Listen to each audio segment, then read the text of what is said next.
Tonight, tensions in the Middle East, how Iran is factoring into the Israel-Hamas war.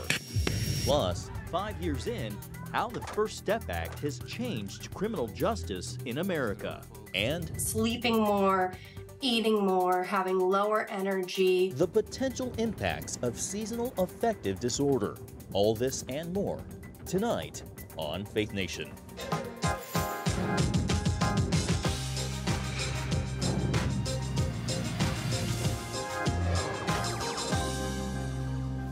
Rising fears of regional war in the Middle East. Good evening and welcome to Faith Nation from the CBN studio in Washington, D.C. I'm John Jessup. Well, new strikes against Iran-backed allies in the Middle East, along with escalating tensions on Israel's northern border with Lebanon, are increasing the threat of a widening war in the volatile region. Iran striking targets in Iraq and Syria Tuesday, claiming to target the local headquarters of Israel's intelligence agency in Erbil. The strikes represent the latest test on American efforts to contain the violence in the region. The U.S. State Department condemning Iran's, quote, reckless missile strikes which undermine Iraq's stability, end quote.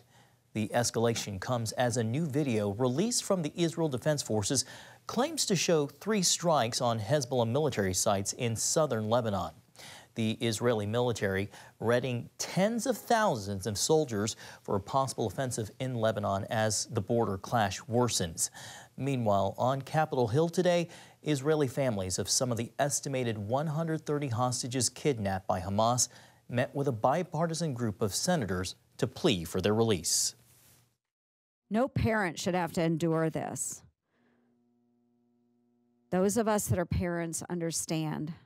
You know, we love our children, our loved ones, and part of us is missing when we are not with them. We can't let these families' pain go unanswered. The calls for international diplomatic support come as shipments of medicine for dozens of hostages held by Hamas are being sent into Gaza in exchange for more aid for Palestinian civilians, the first sign of progress in mediated talks since the collapse of a short-lived ceasefire back in December. Well, here at home, foreign aid and the U.S. southern border dominated talks at the White House today. The goal, finding some sort of agreement the president and top leaders in Congress can agree on. CBN Capitol Hill correspondent Matt Galka joins us now with more on the negotiations. Matt. Well, John, you could say these are the top, and if they're not at the top, near the top 2 issues for both sides meeting today. The president adamant about standing with our allies around the world and helping Ukraine fend off Russia. Republicans in Congress have been trying to get real border reforms done for some time now, and the president has said he's willing to make concessions on the border and make changes in order to get the national security funding passed through Congress. And that's exactly what the House Speaker is stressing in the negotiations. We need to know that Ukraine would not be another Afghanistan. And you see a lot of the American people scratching their heads, having real questions about why that would continue without these appropriate answers. So I'm going to push for those. But before we even talk about Ukraine, I'm going to tell the president what I'm telling all of you, and we've told the American people, border, border, border. We have to take care of our own house. We have to secure our own border before we talk about doing anything else. And as far as a tangible plan, Senate Republicans currently pushing their version of a bipartisan border bill. They hope to iron out those details this week. John? And so, Matt, the big question is, will the House take up that Senate bill? Yeah, that's a big question. That's a good question, and that is the holdup. There's a sizable group of House Republicans that feel that what the Senate is crafting won't go far enough on the border, and they won't support it. The House passed their own border bill last year without bipartisan support, and it puts the Speaker in a tough position to try and get something done or face pressure from his party, and Democrats know that's what's at stake too. We also know that the National Security Supplemental contains $2.3 billion for ICE, $5 billion, over $5 billion for Customs and Border Patrol. So if Republicans were serious about addressing issues at our southern border, that would be a fair place to start. And I think that's what the president is going to implore the legislative leaders to do. And one argument for the reform, this could be the last chance Congress has to pass anything border related as we head into a busy and likely bitter election year. And also to know, We don't exactly know the details of the Senate's plan just yet, but we do know the president had requested $106 billion for national security. That includes money for Ukraine, the border, and also Israel. John? A lot hanging in the balance. Matt Galka, thank you so much. Well, in the wake of the Israel-Hamas war, incidents of anti-Semitism are growing across America. Now, one of New York City's largest Jewish groups is calling on leaders to stand against hate. CBN's Brady Carter talked with the executive vice president of the Orthodox Union. Nestled in the financial district of Lower Manhattan is the world's largest organization serving Orthodox Jews. If you've ever indulged in Oreo cookies or Hershey's chocolate, you've eaten food certified by the Orthodox Union's Kosher Service, which approves over 1 million products and 70% of America's foods labeled as kosher. The organization also supports synagogues, advocates for the disabled, and leads the Jewish Learning Initiative, a college program to engage Jewish students and elevate religious experience. Free, free Palestine! As anti-Israel activists call on the United States to abandon Israel, the Orthodox Union is taking on a new effort, protecting its people. Rather than providing them with a home on campus, they're providing them with a fortress, a place where they can feel safe and protected from the all too frequent hostility that they experience. Amid the fallout from October 7th and ensuing war, Rabbi Moshe Hauer has become a leading voice for the Orthodox Jews, from national television to Capitol Hill supporting Jewish college students. Once upon a time, Jews were not admitted to these campuses. Today, we've come a long way. Jews are admitted to every campus. But today, unlike a short time ago, that admission introduces them to an environment where they experience fear and hostility. The Orthodox Union and Rabbi Hauer hosted family members of released hostages, highlighting and sharing the pain felt throughout the worldwide Jewish community until each hostage comes home. Any Jew, any serious Jew, is deeply aware of their history. What we recite every Passover at the Seder, that in each and every generation they stand up against us to destroy us. Rabbi Hauer says Jews and others saw America as the exception, a land where every identity should feel safe. Now, in a time when hate can feel stronger than hope, the rabbi pulls strength from his faith. We came to the world in order to be able to bring light. So we're not going to run away from darkness. We can't run away from darkness. We have to double down. We have to know and be confident that ultimately the light will shine. In New York City, Brody Carter, CBN News. The light shines into the darkness. Well, coming up, criminal justice reform, the impact of the First Step Act 5 years later. Next. Welcome back. Well, it's a rare thing to see bipartisanship in what's normally gridlocked D.C. Beltway. One such example led to the First Step Act becoming law back in 2018. Experts say it's helping curb a revolving door of recidivism in prison that hurts communities.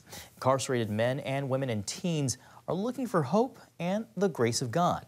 That's why we're hearing firsthand from a returning citizen how funding for rehab programs is crucial to making sure people never return to the prison system again. CBN's Hillary Powell reports. My story is a story of redemption.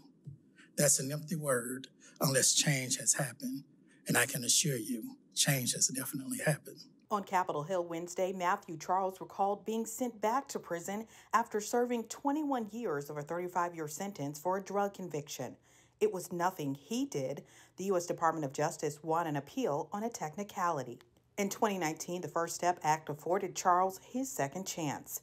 It did two things: cut unnecessarily long federal sentences and improved conditions in federal prisons. Working with people that our side vilifies, from Jared Kushner to Lindsey Graham, but we just said, let's come together and do what is already working, what evidence-based shows it works, and have the byproduct of lowering crime, lowering recidivism, and doing what this country was called to do, to create more beloved communities. Heather Rice-Minus is president and CEO of Prison Fellowship and has worked with Charles, now a born-again Christian. Only every so often do we see a pretty substantial criminal justice reform pass like the First Step Act. It takes a long time. And I think it's very easy, especially in election cycles, to steer away from reforms.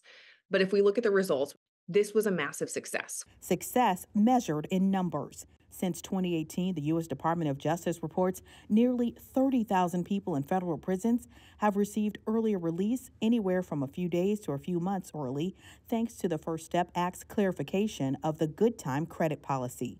Nearly 9 in 10 returning citizens have never been rearrested or reincarcerated. Rice Minus says she wants to see the Bureau of Prisons continue to expand the use of nonprofit and other community-based organizations with a continued emphasis on sentencing reforms, a mission affirmed by the Bible. Your faith will be renewed as you worship alongside people in prison who know Jesus and have come to realize his grace in a way that perhaps sometimes we can't.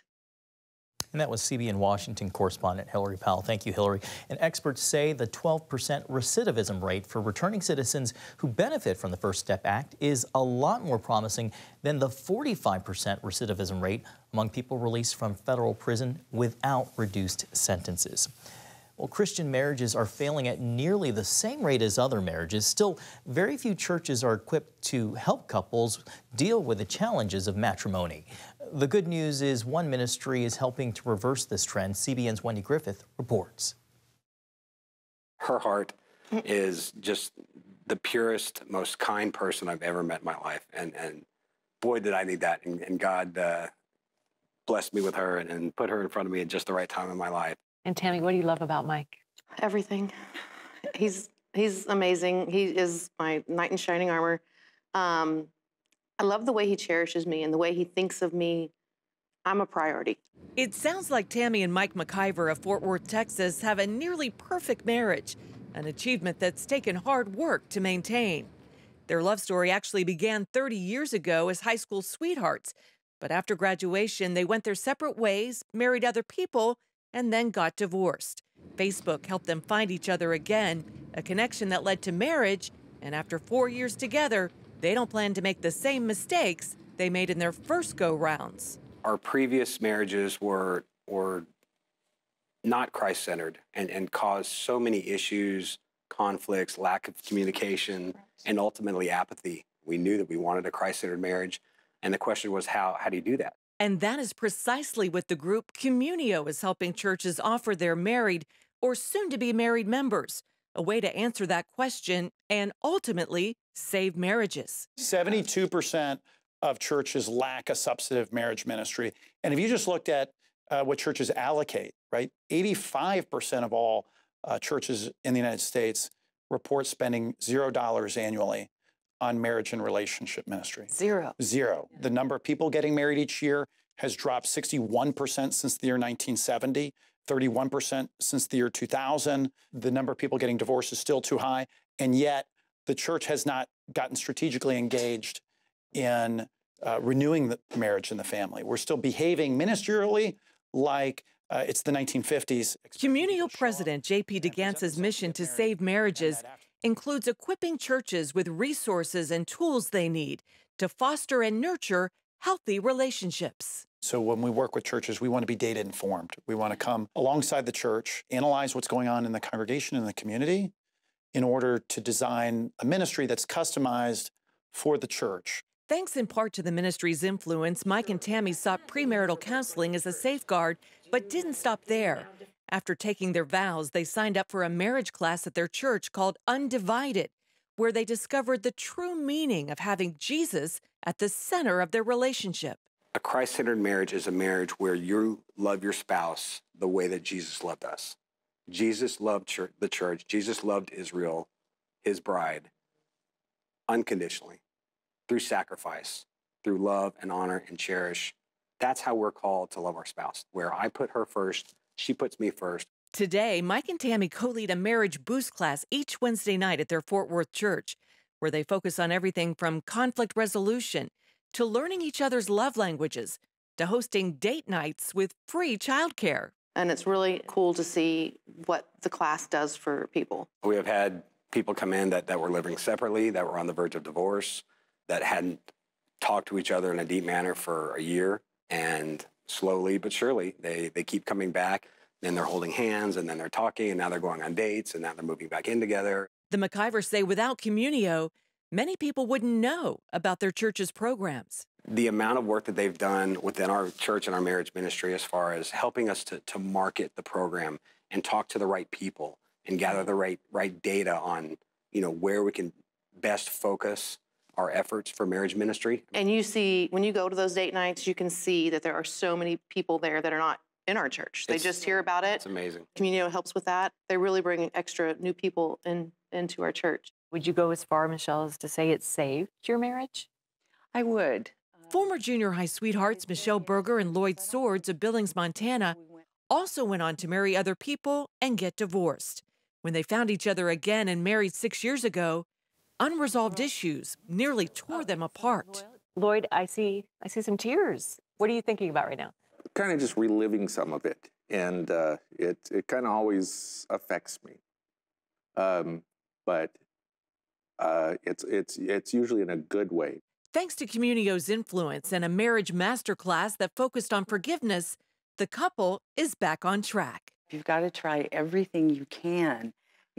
God is not a fan of divorce, and I think in our society today, it's too easy. It's too easy to just say, I'm done, I'm leaving. And take the time, invest in this course, go through it, because it is life-changing in marriage. So I quickly figured out that if your marriage is in a dumpster fire, it's really hard to disciple your children. Parent discipleship pastor Sarah Siegler of Denver, Colorado, has been married for 28 years and has 4 children, including 3 who were adopted. She says it's important to invest in your marriage at every stage. Your marriage is your #1 relationship outside of God, and you've got to invest in it. You've got to keep it healthy. You've got to keep it strong so that you can support your children and pass on the faith. DeGance agrees and believes now more than ever, Christians need to pursue healthy marriages, not just for themselves, but for future generations. And it does look like God has made the family and marriage in particular an essential ingredient for advancing the Christian faith. And that's clear through Scripture, and it's important for churches not to walk away from that. Wendy Griffith, CBN News, Old Town Alexandria, Virginia. Really great story. Thank you, Wendy. Well, battling the winter blues. Tips on how to deal with seasonal depression next on Faith Nation.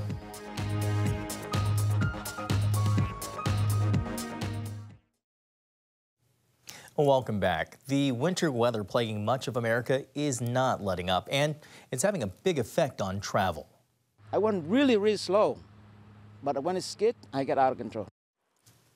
Whether you're flying or driving, the cold temperatures, snow, and ice will likely have an impact already this week. Winter weather has canceled thousands of flights across America, not to mention delays. The flight tracking website, Anuvu, reports only about a third, 36% of all U.S. airlines departed on time Tuesday. And delays are expected to continue this week as another big winter system moves across the country. Well, this time of year, millions of Americans suffer from the so-called winter blues, but it's actually a medical diagnosis known as seasonal affective disorder. CBN medical reporter Lori Johnson shows us some different ways it's being treated. In the winter, the amount of sunlight Americans receive drops by about 5 hours a day from the summer. Plus, cold winter temperatures often push us indoors, further limiting our exposure to the sun. All that reduced sunlight can take a toll on our mental health. In fact, an estimated 1 in 4 Americans who say they feel pretty good most of the year report feeling gloomy and lazy during the winter. Doctors say it's more common to feel this way the further north you live, and women report these symptoms more than men. It's kind of like hibernating, like slowing down. So sleeping more, eating more, having lower energy. Experts say the lack of sunlight can reduce our levels of serotonin, a neurotransmitter which contributes to feelings of happiness. At the same time, it can cause overproduction of melatonin, a chemical that makes us feel sleepy. That's why a sun substitute can make a difference. I think light therapy is great. Unlike taking a medication, It is less likely to have side effects. Many doctors recommend sitting in front of a light box for half an hour in the morning.